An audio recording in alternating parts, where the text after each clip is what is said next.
Many Armenians think that the fate of the Armenians in Karabakh can be very similar to the fate of the Armenians, like my grandparents, when they were forcibly put out of their own homes, violently, etc. And the area where they used to live for, centuries, at least, of course, was depopulated from its Armenian population. So thank you very much for this illustration, and I think it leads us directly in the core topic of our conversation today, the Soviet Union. But to really kick things off, what framework should one adopt when analyzing Nagorno-Karabakh through the lens of the Soviet Union? How can we use the Soviet Union as an easy framework to see how the conflict hardened or eased? Or how can we use it to understand what mechanisms are available for mediators, diplomats, and civil society? I will not go into the present period. I'll stick myself to the period. Okay, to the period between 1920, when for the first time the Soviets or the Bolsheviks came south of the Caucasus mountain chain. And up until maybe 1991, when the Soviet Union disintegrated. Now you have first, they had to find a solution, because the Soviet system was an experiment that was actually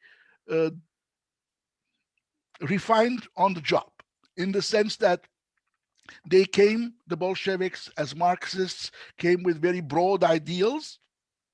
But Marx had never left behind some kind of a blueprint about how that ideal communistic society will be built. And so they had to find that and adjust it to the actual day-to-day realities of the Russian Empire. So in time, they come up with this idea of federalism. And they introduced a federalism of a hierarchical federalism.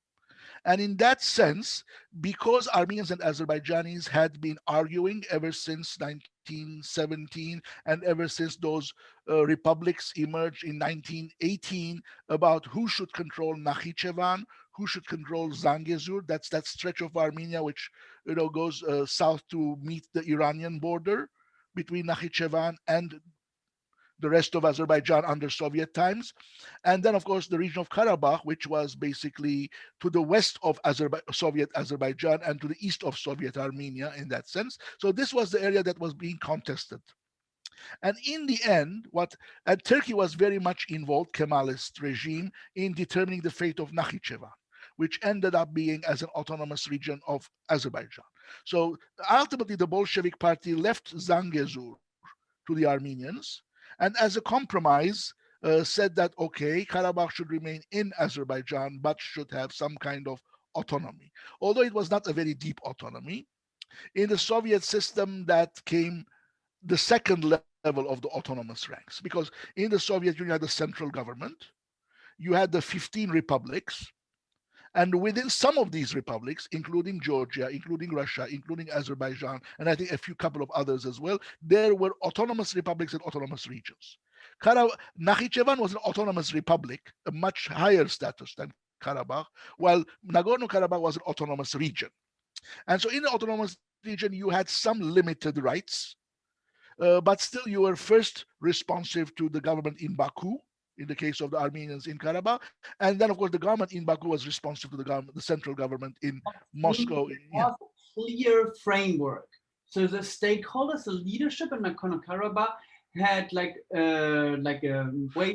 They had some leverage. They had some leverage, but they thought that over the years, this was not enough for them to preserve their national identity, in the sense that they feared that Azerbaijani government's economic policies were, by intention or by accident, we don't know. They thought it was by intention, doing in such a way that the economy will develop in such a way that there will be an out-migration of Armenians, especially educated ones or skillful ones, because they would not have good jobs, for them in the area once they receive their, college degrees or vocational degrees, etc. And then, of course, Azerbaijanis will start moving in, that percentage will change. And gradually over the 70 years, there was a rise in the percentage of the Azerbaijanis living in Nagorno-Karabakh and the decline of the percentage of the Armenians living in Nagorno-Karabakh. That's one. Both parties use the framework to push and advance their interests. Sure, but ultimately, the Azerbaijanis, who were a minority in Karabakh, would always appeal to their kin in Baku, who will be more responsive to their concerns than to the Armenians who were seen a bit like alien, for the government in Baku, which by right had to be controlled by Azerbaijanis because Azerbaijan had the same rights as Armenia as a titular republic. In Armenia, you didn't have these kind of autonomous regions inside Armenia. Of other ethnic groups. The second issue is that Armenians were very unhappy that they could not control the content of their cultural autonomy. They had the right to teach their language, they had local newspapers, but everything else was controlled. What you write was controlled by Baku, what you can teach was controlled by Baku, etc. And also, there was always reluctance on the side of Baku to allow Armenians to have contact with their ethnic kin in Armenia, because ultimately, if you were an Armenia in the Republic of Armenia, in the Soviet Republic of Armenia, you had much more cultural rights. But if you are an Armenian in the autonomous oblast of Nagorno-Karabakh in Azerbaijan, you had less rights. Azerbaijan made it very difficult for many of the cultural achievements and the cultural products that were being produced in Armenia to reach Karabakh. A simple thing, for example, like every republic, Armenia had 2 television stations in the age of analog television, long before the age of satellite, which showed Armenian language programs, all day long on various issues. But there was not a simple relay station up until 1988, so that if you sit in Stepanakert, the capital of Karabakh, you can watch Armenian television. You can watch television from Baku. It was received, although Yerevan is much closer to Stepanakert geographically, you could not watch Armenian television. And why is that? I mean, couldn't they just build a relay station? Because they did not have the right to build a relay station on their own without permission from Baku. And so ultimately, whenever Armenians and Azerbaijanis disagreed, the Moscow people have to intervene and actually act as an arbiter. And for them, as well, quasi-imperial powers, their aim was just to maintain the peace rather than to think about a long-term solution. That's why when the center got weaker, mainly because of economics. We know the reasons of why the Soviet Union got bigger, because it could not compete with America in the arms race, because it did not have the resources, etc. Ultimately, the weakening of the central authority opened the door again for competition, which ultimately became very violent and continues to be violent up until now. So quite frankly, it's really a short-termism perspective which led to the demise or the hardening of this conflict. Because the central government... The problems that erupted in 1917 had accumulated the way the Russians had handled the region. I'm not saying that the Iranians before them were handling it perfectly, but the region had been in the hands of the Russians in some parts of Karabakh for 100 years, in other parts of Karabakh for 90 years.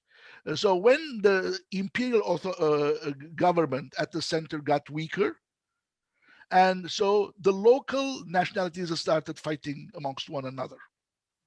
Then the Bolsheviks came, suppressed those local nationalisms, imposed what I call a Pax Sovietica, very similar to the concept of Pax Romana. Now, when an imperial strong power does not allow the peripheral people to fight with one another, because it can just bang on the head of anyone which is trying to raise its head.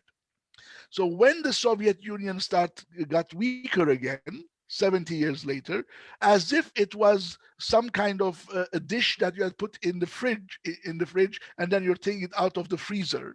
Yeah, and then finally all these problems with the dish that ultimately it gets rotten and you have to throw it away because there is something wrong without doing anything with it, etc., will become was some kind of a problem. So at the most, while the Soviets claim to the world that they have solved the nationalities problem, essentially they had suppressed any feelings of nationalism and not allowed those nationalism to actually find a real working modus vivendi amongst themselves. So essentially, it was only through Moscow's ability to use brute force, if necessary, that there was some kind of a peace. There was no mechanism for the local populations to find a working solution so that they could actually live together and not fear one another and not have all the worst expectations from their neighbors, which is now the situation among the two groups that are fighting on the battlefield. I really like two nouns that you brought in context in the same sentence: brute force and peace. Can you maybe reflect on that a little bit? When the Soviets imposed this, what I will call a compromise, that Karabakh people should have autonomy, but lower level of autonomy within Azerbaijan. They could have given a higher level of autonomy. It was some kind of a compromise. And never that kind of a harmonious relationship emerged between the people living inside those borders, the ethnic majority in that area for which that autonomy was given, for them to feel relaxed and have a very productive working relationship with the central government in Baku, which of course was being run by members of another ethnic group. And so the Soviets could never actually create this kind of an atmosphere, and the mutual suspicions basically erupted when it was already impossible for the Soviet Union to maintain that peace through brute force. Okay, so thank you for this illustration. And I think it's really time to look at borders. And what better point to start in time than to the 1921 Tbilisi living room round? Yeah, let us hear your words. Look, as I said, I will only talk about the Armenian Azerbaijani claims, but as I told you that when the three republics emerged in the Transcaucasus in late May 1918, all had territorial claims against one another. And as I've said in other interviews, the basic problem was that in Transcaucasia, there were a number of Imperial Russian provinces, governorates, or the Russian word for it was gubernia. And these gubernias were named after cities: Tbilisi or Tiflis, Kutaisi, Yerevan, Elizavetpol, which is the modern Azerbaijani city of Ganja, a city which Armenians traditionally called Ganzak. And of course, there is also Baku. And so technically, the Georgians were ethnically majority in Kutaisi and Tiflis, the Azerbaijanis in Elizavetpol and Baku, and the Armenians in Yerevan. However, none of these were homogeneous. So if you break down those provinces into the next administrative unit, in Russian it's called uyezd, let's call them districts or canton. And in those districts, for example, if there were X number of districts in one of those provinces, it may be in 3 or 2 or 4 of them, the majority in that ethnic district will not be the same as the overall majority of the province. And so what happened that wherever you had a majority in the province, let's say Armenians, yeah, they said, we want all of Yerevan province because we are a majority in the Yerevan province. But we also want Alexandropol, which is in the Tiflis gubernia, because Alexandropol or Gyumri nowadays has an Armenian majority. We also want Zangezur and Karabakh because they have an Armenian majority, but they would be Elizavetpol province. Azerbaijan turns out, no, we have to take all of Elizavetpol province, including Zangezur, but we also need Nakhichevan, which is in the Yerevan province, for us, because in Nakhichevan we had a significant Azerbaijani presence as well. So this was a major issue, and even at local level there was some fighting, there was some kind of ethnic cleansing, and there were some Armenians who were pushed out as refugees by Azerbaijani armed men, and the other way around in that period. So when the uh, three countries went to the Paris Peace Conference in January 1919. They went with their own claims. These are very, very well documented. There are mostly French language, publications that the different governments actually published. And one historian of that period, Richard Ovanessian, has put a map of superimposing all the claims. And the only area of present-day Armenia which was not claimed by either the Georgians or the Ottoman Empire or Azerbaijan was that small region from Yerevan to Lake Sevan. Some things were claimed by Georgia, others were claimed by Azerbaijan. Of course, in Azerbaijan as well, there were areas that are today in Azerbaijan.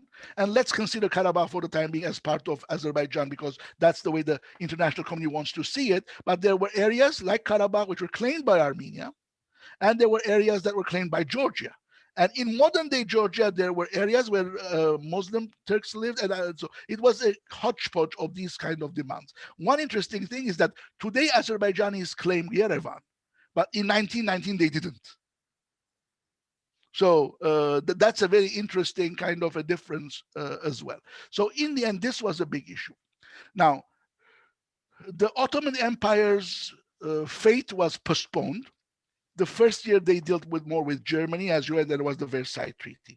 Then they went with the treaties of the other parties. They had a separate treaty with Bulgaria, one with Austria, one with Hungary, and the one with the Ottoman Empire was the Treaty of Sèvres, which was signed in August 1920.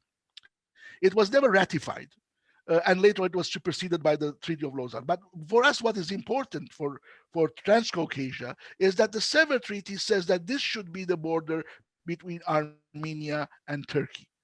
The Paris Peace Conference and its extension, the San Remo Conference, did not decide what the borders between Armenia and Georgia or Azerbaijan and Georgia and Armenia and Azerbaijan will be. And there were a number of platforms in those 2 or 3 years where these border issues were discussed. By the way, if today Armenia and Azerbaijan do not have diplomatic relations, at that time they had diplomatic relations. Although they did not recognize one another's territorial integrity, they recognized one another's existence, and they had embassies. But as I said, at various levels, these issues were discussed. But when the Bolsheviks came in, there was no solution. And so ultimately, when after the whole of the region was Sovietized, they had to sit down in early July 1921, the Caucasian Bureau of the Bolshevik Party. So we're talking about a handful of revolutionaries, come together. Of course, they didn't decide things out of the blue, but ultimately it was all the borders that we know today, and some of which are being contested, not only in Karabakh, we also have the borders contested in Abkhazia and South Ossetia, etc.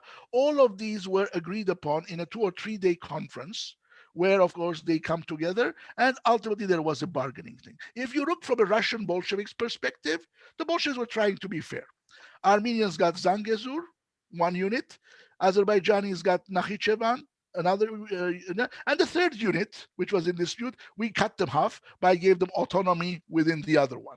While, for example, Azerbaijanis in Zangezur did not get any kind of autonomy or whatever. They were supposed to be loyal citizens of Soviet Armenia, of course, with their cultural rights, but of course, at a much lower level than had they been given, let's say, autonomous status or whatever. But in the end, this satisfied nobody. And when the Soviet system lost legitimacy, all the nationalistic ideals, etc., became fashionable again. All nationalistic heroes became respected again. And this happened in the 1980s. So people who were seen as anti-revolutionary suddenly became national heroes. The leaders of the Tashnak party in Armenia, Mehmet Amin Rasulzadeh in Azerbaijan, and all these people were actually in a Soviet system, emigres who had fled from the Soviet Union and spent their lives mostly in Paris, some in Germany, until they died most of them died in the 1950s, etc. But suddenly there was a new rereading, and all these ancient disagreements, which, as I told you, the Soviets had frozen through their brute force, we now see that they were not able to solve it, essentially came up again. And as if, we had some kind of an interlude, and then we're continuing what was an old fight. But it's not an ages-old centuries fight. So we have to be very, very careful about this. Before 1917, there was no room for this kind of a disagreement. There were clashes between Armenians and Azerbaijani Tatars in 1905, 1906. That's the first time when, with growing nationalisms, these two groups clashed. But I don't think it was an issue of ethnic cleansing or, carving up spaces for you to live, etc. It has to be studied more in depth, in what way the violence of 1905, 1906 was different from the violence of 1917. When the Bolsheviks came in, they also tried to make the refugees return to their homes, those who had fled. Azerbaijanis who had fled Armenia and the other way around. Again, the problem is that in the Soviet era, because the Soviet system was unsure about these things, it banned research on these issues. There was no way if you produced it, if you wrote an article, it will be published because it was considered to be very sensitive. There was no way it would be approved as a PhD topic or whatever. So what we have is that we are talking about this Soviet experiment now after the Soviets experiment has failed. And that's why today it's more through the prisms of nationalisms, Armenian, Azerbaijani, Georgian, etc., that we are studying this. And so we really do not know how inside the Bolshevik party this problem with them. There is, I think, and I've told this not on video, but in my other lectures, there is a big need to study the history of the Bolshevik party in the Caucasus. But at the moment, we don't have that atmosphere where good Armenian historians, professional Armenian historians, professional Georgian historians, professional Azerbaijani historians can come down together and try to look at the world from a Bolshevik lens, not from a nationalistic lens of a Georgian nationalistic approach or an Armenian national approach or an Azerbaijani national approach. So all these things are very problematic. We know that some Azerbaijanis returned. There were probably cases where Armenians returned. So it has to be studied where it was possible, where it was not possible, why it was possible in some areas, why it was not possible in other areas. I think the way the interpretation that is now giving, as I said, too much conditioned by the modern, animosities that have erupted again since 1990. So the Bolsheviks actually were a mixture of people with great ideals and believed in quick solutions. They thought that if you establish an economic system which produces plenty, that luxury will actually kill off everything. In that sense, I believe there was not much difference between the Bolsheviks and the founding fathers of the European Union. In the sense that both of them thought that if we concentrated on economic benefits, the importance of the borders will become less and less, will get less and less and less. And today, for example, Germans and Frenchmen are not fighting about Strasbourg, in the way which caused so many wars between them in the 19th and 20th century. All that kind of Hitler bringing the same cart from the Compiègne and ordering the French to sign the, for example, surrender in 1940. So all that kind of feelings. When I read this issue of, this is our Alsace-Lorraine or Lotharingia in the 19th century work. At that time, so all these ideas, of course, in Europe, to some extent have been sold. Although the Balkans showed that it was only in Western Europe, not in Eastern Europe. That was a big issue. And also we see today that in Spain, we have a very serious problem. In the case of Britain allowed the Scots, or the English allowed the Scots to have their own referendum. They decided to stay in, but now there's the problem that they want to go out of Europe. But in Spain, it's becoming a very serious problem, where the central government is not wanting to give, the Catalans, and of course by extension the Basque will demand the same thing sooner or later if they have the right to have a referendum, which will be recognized by the government in Madrid.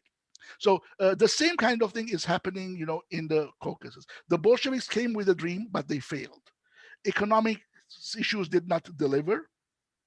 and they were unable to create that Soviet citizen who would not be thinking in those mindset of borders, etc. The type of nationalistic policy that they developed ultimately enhanced nationalism rather than create what they were hoping that it will be internationalism. And that's why when I see young people or people my age in the Soviet Union very skeptical towards ideas called internationalism, I see that how much harm the Soviet system created by actually trying to do an experiment, which at least in the Western concept, we think it's a good experiment, etc. But it went wrong and it really left a lot of people very bitter about it and extremely skeptical about it. And we are now talking about this. Over the years, I've talked this, especially in England, when a British diplomat, let's say, I'm giving as an example because I studied there, because I've talked with, advisors to the Foreign Office in friendly chats. When you go to Karabakh, and that was in the 1990s, and say, you should have autonomy, and they say no, the reason they say no is because you understand something else when you say autonomy. When you say autonomy, you really believe that there should be a system where there be self-governing. That person has known the word autonomy years ago as a fake kind of thing, which essentially does not diminish the power of the center to control your life. So even the words, etc., have over the years changed their meaning and the perceptions. And this is a very, very important problem, which Western diplomats were unable to solve in these 30 years. And in their inability, they also have some share of why war is there as well. They were unable to come up with working solutions that the local people would have been able to entertain and see. But that's it. So coming back to the Soviet system, as I said, I'm summarizing. There were these ideals that they were unable to do it, and that really, in the end, we had a very strong national feelings in Armenia, in Azerbaijan. Armenians always look down on the Azerbaijanis, saying, well, they're new. But in any case, they may be newer than the Armenians. That's not an issue. But there is a growing nationalism in Azerbaijan. Like Ernest Renan, they are becoming a nation.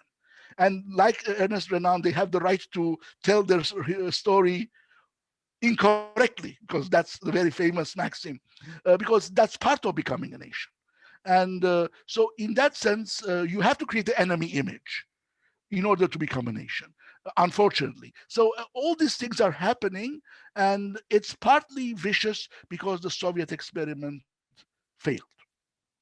It's also because European attempts of mediation over the 30 years failed as well in that region. But of course, we're discussing the Soviet system.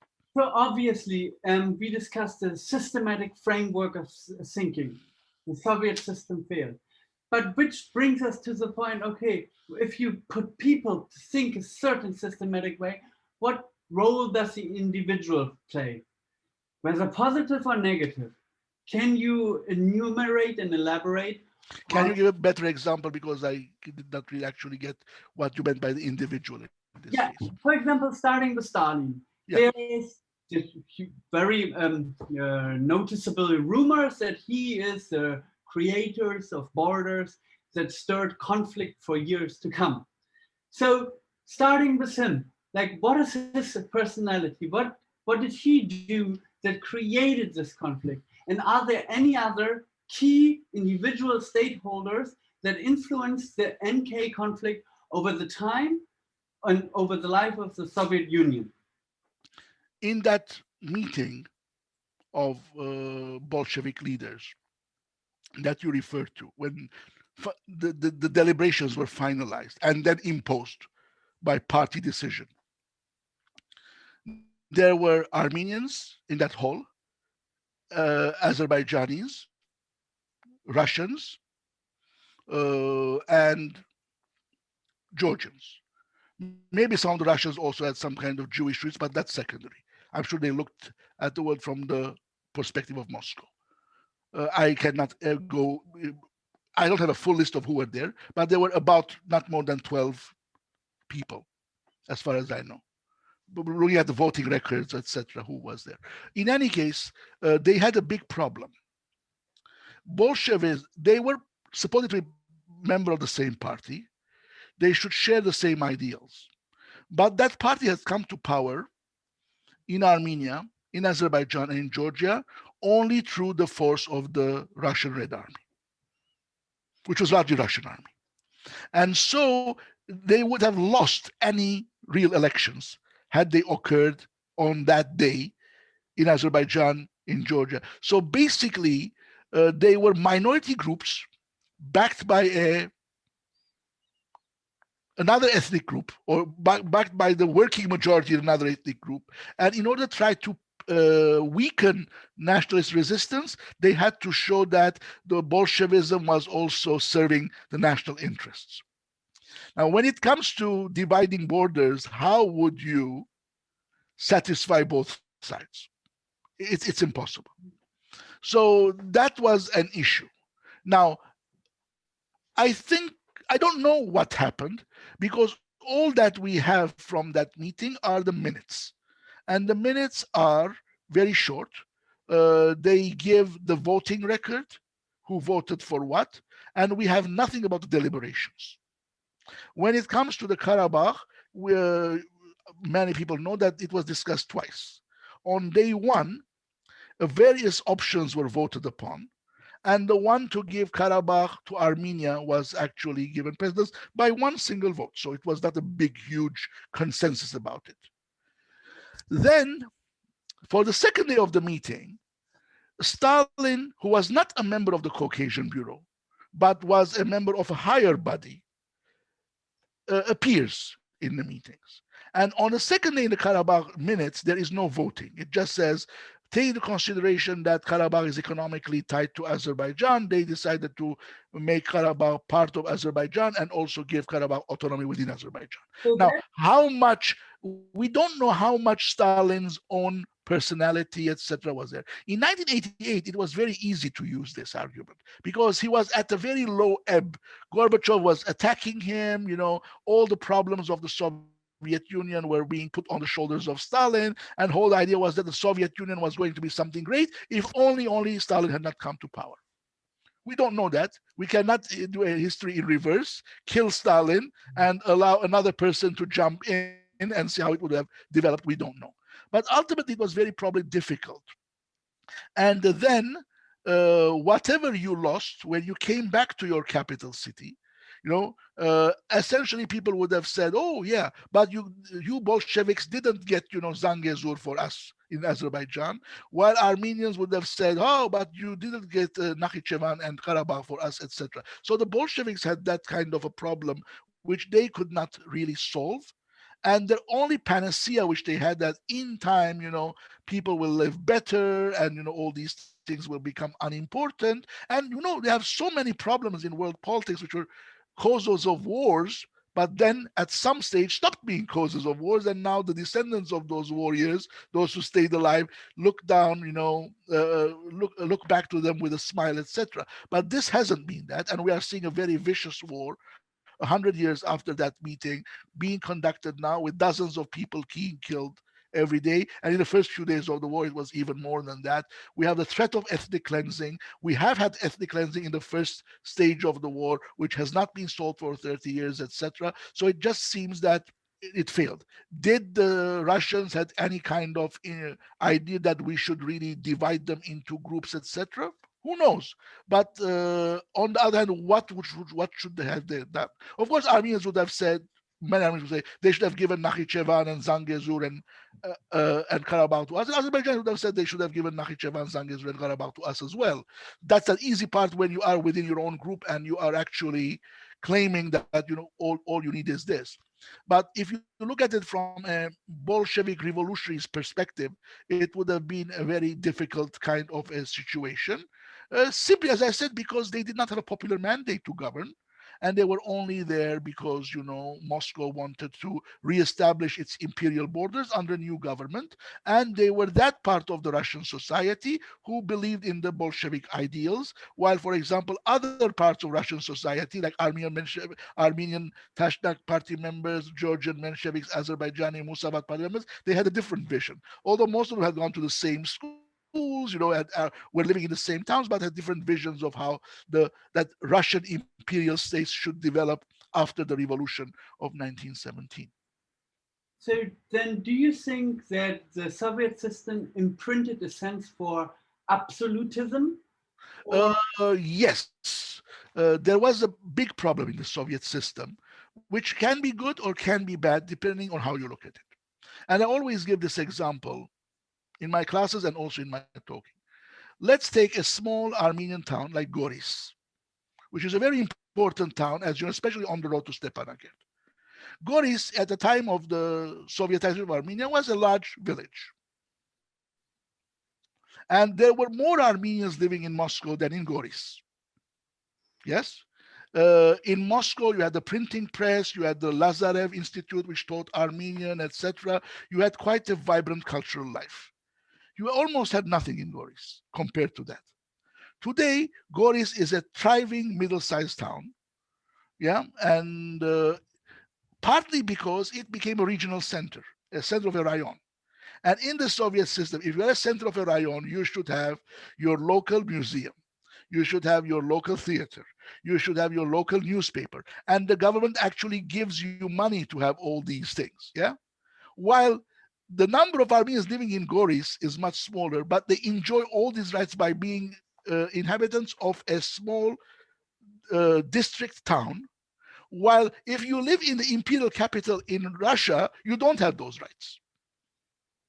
You cannot set up your own school to teach Armenian. You cannot publish an Armenian newspaper so that people will read, etc., etc. So in that sense, there was this privileges. As I said, for example, if you were an Armenian in Armenia, you had the right to have television and watch Armenian language programs on topics of interest to Armenians 24/7.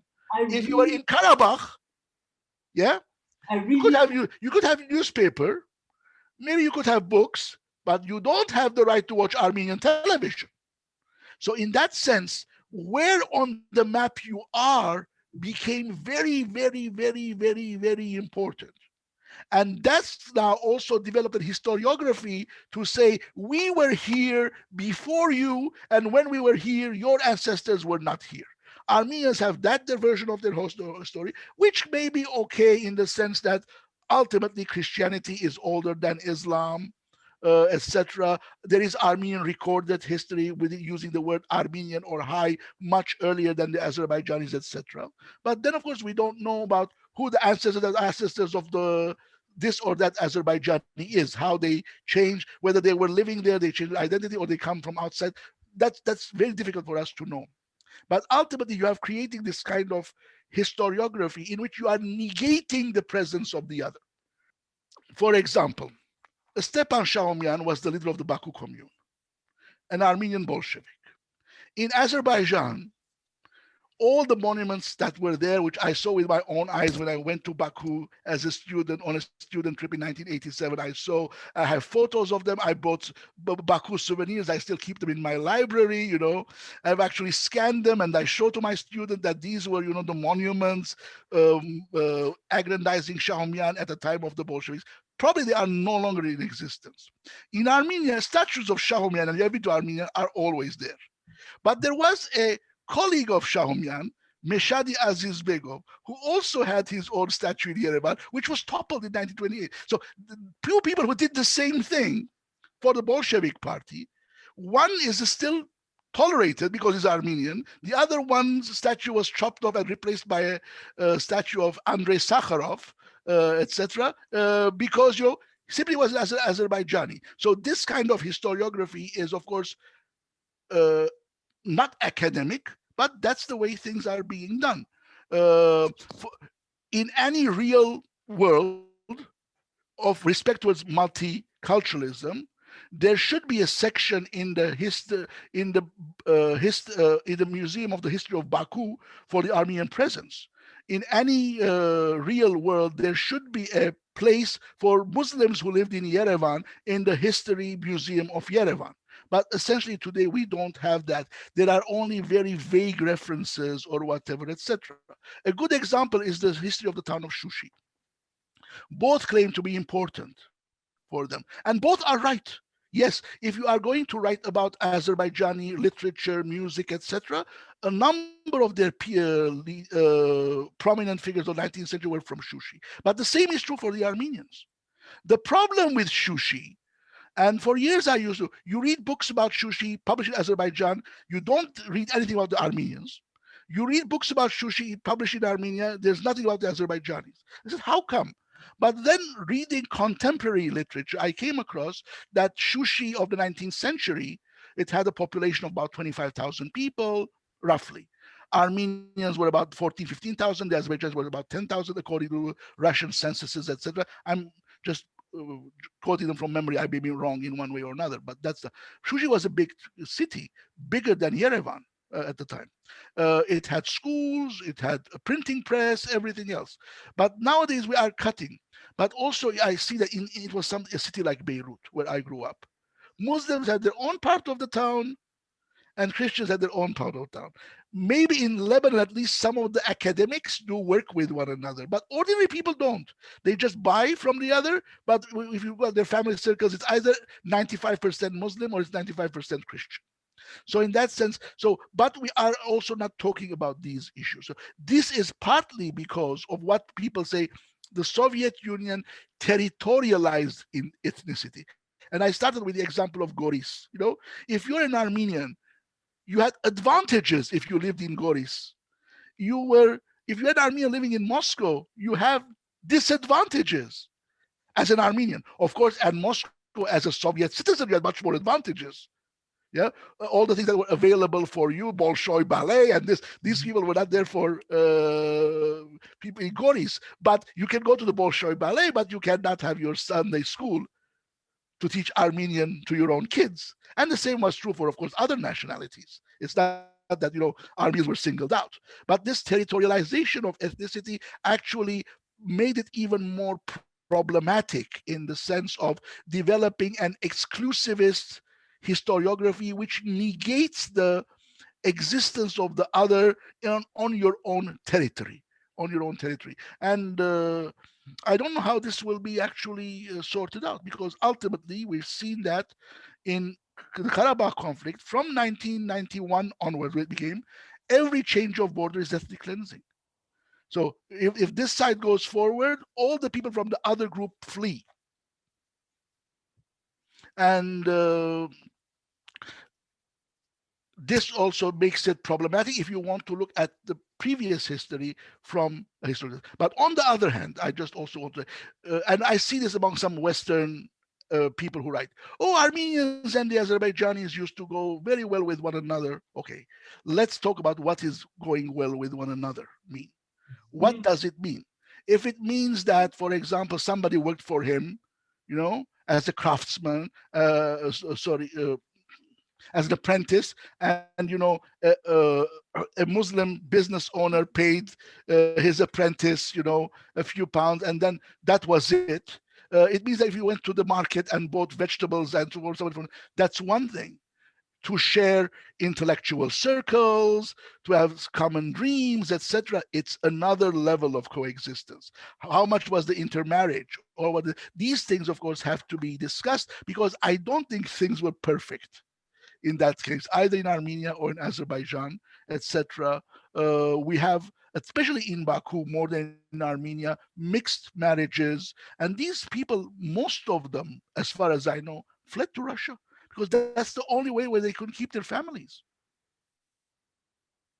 Because it's only there that they will not have this pressure of having a mom or a dad from the enemy nationality on them. So in that sense, I'm not going to say that everything is a problem with the Soviets, or everything was perfect on the Soviets. We're seeing that the nationalities issue, which is a global problem, as you know, and that doesn't mean that before the age of nationalism, people were not killing one another. They were, for other reasons. But nationalism also has its very vicious side of not being accepting to the others and encouraging violence in one way or another. And unfortunately, the Armenian-Azerbaijani conflict is one of those many nationalistic conflicts that continue to occur all across the world. And I'm not saying that that's the whole story, but it's an important part of the story. So I think here with your recent words, we really highlighted the core origin, at least in the context of the Soviet Union, how the complication of the Nagorno-Karabakh conflict came to be. let's call Soviet thinking Pax Sovietica. And Pax Sovietica implies absolutism by saying, I give you rights or I take rights. But you either get 100%, you get a full newspaper, or you get nothing. But there's nothing like, okay, I allow you to print leaflets as a compromise. And this awareness, as there can be either the full hand or no hand, do you think that really contributed to the thinking on both parties in the Nagorno-Karabakh conflict? I think I should say yes, because otherwise I already have talked about these things. I think that it's an important way how the mindset was developed. If you are a bright Azerbaijani of a family of Azerbaijani parents growing up in Yerevan, there was a limit, a glass ceiling of what you can do. You should go to Baku. The same thing with if you are a bright Armenian kid born in an Armenian populated neighborhood of Tiflis, growing up. There was a glass ceiling in that country. You cannot be the president of the Academy of Sciences in Georgia if you're not Georgian. You cannot be the president of the Academy of Sciences in Armenia if you are not in Armenian. The Soviet Union forced you to go into your own, reservations in that sense, or to go to Moscow and enter the Russian world of, etc., and essentially just keep your own surname and essentially think more like Russians do. Of course, there were Azerbaijanis and Armenians like them, of course, or Georgians who thrived in that Moscow global kind of environment, which is essentially a Russian environment, not much different from, the way people are thought to assimilate in American culture if they want to be very close to high positions in, Washington, etc. So let's not really say that it's not much of a difference. There is a certain mindset which is dominated by the dominant ethnic group, let's say the Russians there, the WASPs here, etc., which ultimately put the limits about what you can say, because that is the acceptable for the dominant group in your own culture. But I am hoping that one day there will be a peaceful world.